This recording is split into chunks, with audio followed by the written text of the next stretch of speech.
really just excited about doing another culture, another city. And so that's why we wanted to move down to Karnaca. My wish was to go at the edge of this world in a city where the sun is impacting a lot the mood.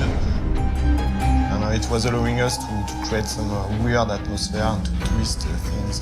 I proposed Karnaca because to me it was really, really different. It's closer to the equator, there's more vegetation, it's more of a blended culture. The atmosphere is way more dense. It's based on a photo trip I did in Long Beach, Los Angeles, where at sunset the sun makes the atmosphere coming really thick. The sun is super weird.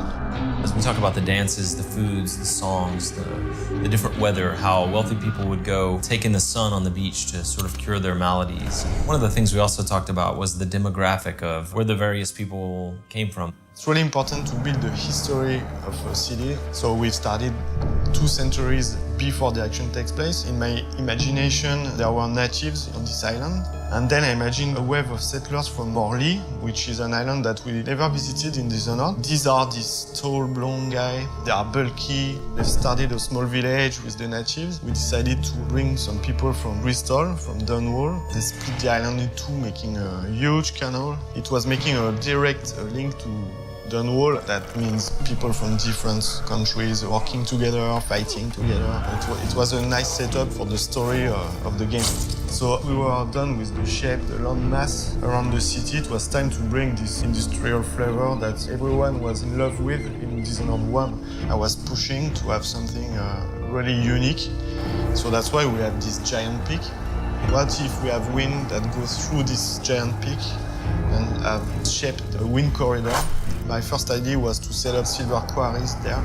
And what if we put a district there where people suffer? Imagine how they think and how they survive in this district that brought a lot of different structures, like the windbreaker, the way the blocks in the district are shaped in diamond shape to funnel the wind, to break the wind. The giant mills, it ends up with something really, really cool, story-wise and visually. We've focused a lot more on verticality. When you travel to Karnaca in Dishonored 2, you'll see the contrast on the rooftops. There are far fewer of the A-frame roofs, and instead you have a flatter rooftops. Obviously has gameplay ramifications. It adds so much freedom to the original experience.